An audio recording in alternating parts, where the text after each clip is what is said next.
નમસ્તે વિદ્યાર્થી મિત્રો, ધોરણ 11 કોમર્સમાં વિષય એકાઉન્ટમાં ચેપ્ટર 9 ચાલે છે. આપણું ખાતા વહીને ખતવણી છે.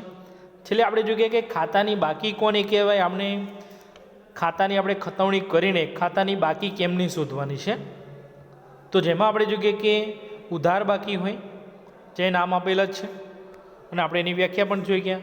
ઉધાર બાકી એટલે જે ખાતાની ઉધાર બાજુનો સરવાળો વધુ થાય એની ઉધાર બાકી હોય. જમા બાકીમાં તો જે ખાતાની જમા બાજુનો સરવાળો વધુ થાય એ જમા બાકી હોય. બરાબર છે. સરભર ખાતું તો કે બંને બાજુ સરવાળો સરખો થાય એટલે એમાં કોઈ બાકી નીકળે નહીં. ખાસ તો તમારે હવે યાદ રાખવાનું કે કોની ઉધાર બાકી હોય ને જમા બાકી હોય છે. જે આપણે અહીંયા છેલ્લે આપણે જોઈ ગયા હતા પત્રક અહીંયા આપેલું છે કે આ રીતે પત્રક આપણે આગળનું જે ચેપ્ટર આવે છે એમાં તૈયાર કરવાનું આવશે. એટલે ખાસ ખાતાની બાકી કઈ હોય, કયા ખાતાની ઉધાર બાકી હોય, કયા ખાતાની જમા બાકી હોય. તો નિયમ યાદ કરી લો. પહેલાં તો ખાતાના નિયમો હતા ને કે લાભ લેનાર ખાતે ઉધાર ને લાભ આપનાર ખાતે જમા, વ્યક્તિ ખાતાનો નિયમ. બરાબર છે. તો એમાં જે ઉધાર થાય એમાં ઉધાર બાકી હોય, જે જમા થતું એનું જમા બાકી હોય. માલ મિલકતમાં માલ મિલકત આવે તો ઉધાર ને માલ મિલકત જાય તો જમા. એમાં ખાસ યાદ રાખવાનું, માલને લગતા ખાતામાં ખરીદ ખાતું હોય જે અહીંયા આપેલું છે જો કે ખરીદ ખાતું તો હંમેશા ઉધાર બાકી હોય, વેચાણ ખાતું એની જમા બાકી હોય, પછી ખરીદ પરત હોય તો એની જમા બાકી આવે, અને વેચાણ જમા હોય તો વેચાણ પરતની ઉધાર બાકી આવે છે. બરાબર છે. અને કોઈ પણ મિલકતના ખાતા હોય. બરાબર છે. કોઈ પણ મિલકત આવી ગઈ પણ ખાલી રોકડ અને બેંક સિવાય હો, ખાલી બસ. તો કોઈ પણ મિલકતનું ખાતું હોય ને એની ઉધાર બાકી હોય હંમેશા. કઈ બાકી? આ ઉધાર બાકી એની હંમેશા જોવા મળે છે. પછી ઉપજ અને ખર્ચના ખાતા. ખબર છે, ખર્ચ કે નુકસાન ખાતે ઉધાર, ઉપજ કે લાભ ખાતે જમા.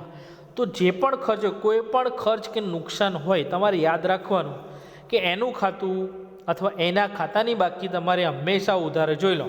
પગાર ખાતું આપણે ખર્ચ કહેવાય, એની ઉધાર બાકી. મળેલ શબ્દ હોય તો એની જમા બાકી હોય. બરાબર છે ને? હા.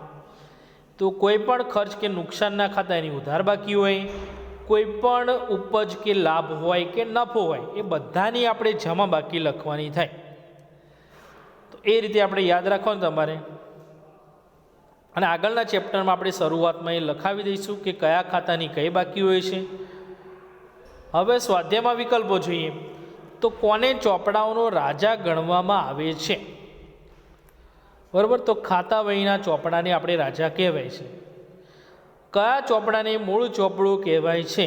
તો કે આપણે ચેપ્ટર જોઈ ગયા આમ નોંધ. ત્રીજું છે કયા પ્રકારના ચોપડામાં જરૂરિયાત ઊભી થતાં વધારાના પાના ઉમેરી શકાતા નથી? તો એ બાંધેલા ચોપડામાં આપણે કોઈ પાના ઉમેરી શકાતા નથી.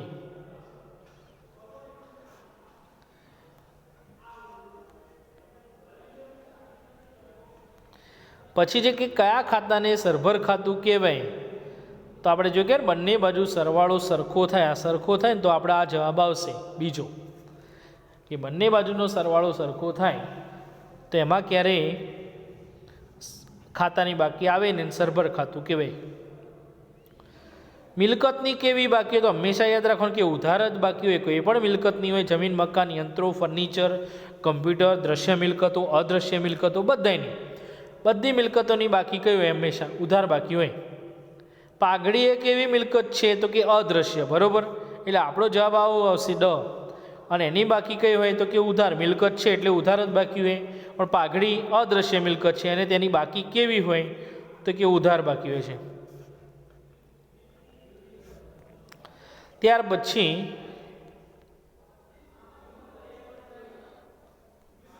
સાતમો વિકલ્પ છે કે ખાતામાં આખાની બાકીને વિગતના ખાનામાં કેવી રીતે દર્શાવાય?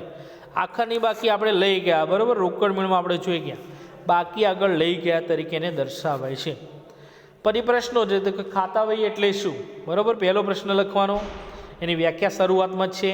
ખાતાની કેટલી બાજુ હોય છે? તો કે બે બાજુ હોય. કઈ કઈ? તો કે ઉધાર ને જમા.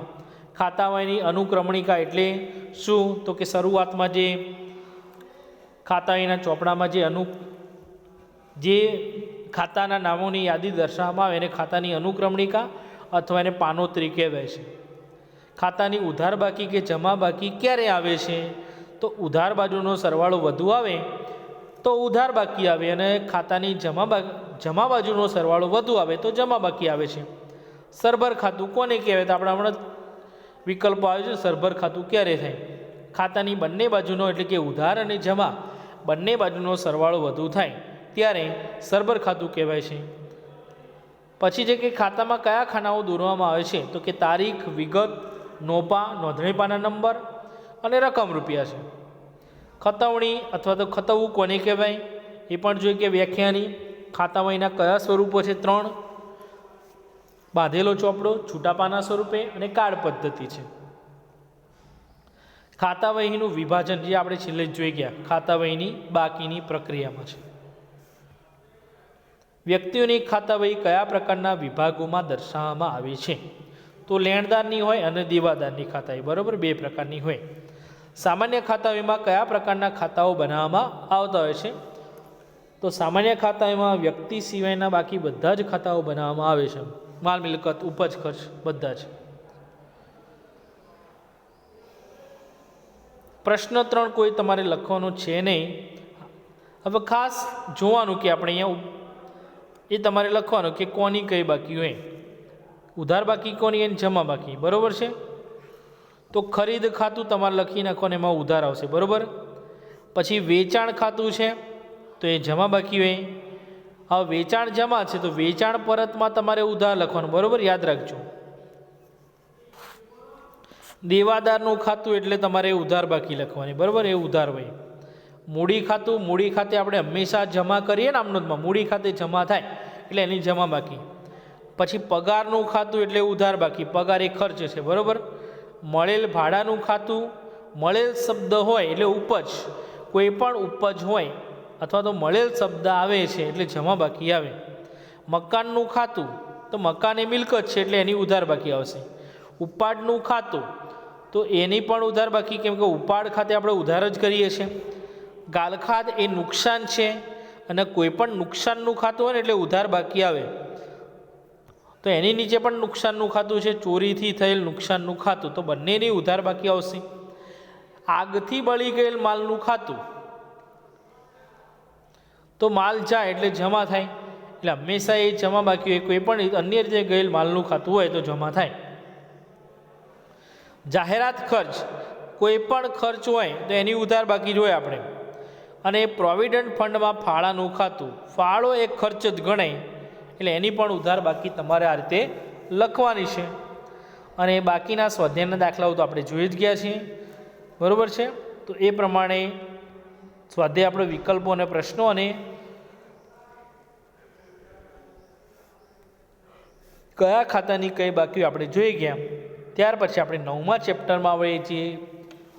ખાતાની ઉધાર બાકી અને જમા બાકીને આધારે પત્રક બનાવવાનું છે. એ 10મું ચેપ્ટર આપણું છે કાચું સરવૈયું. તો નેક્સ્ટ ટાઈમ આપણે નવું ચેપ્ટર જોઈશું. 10મું ચેપ્ટર છે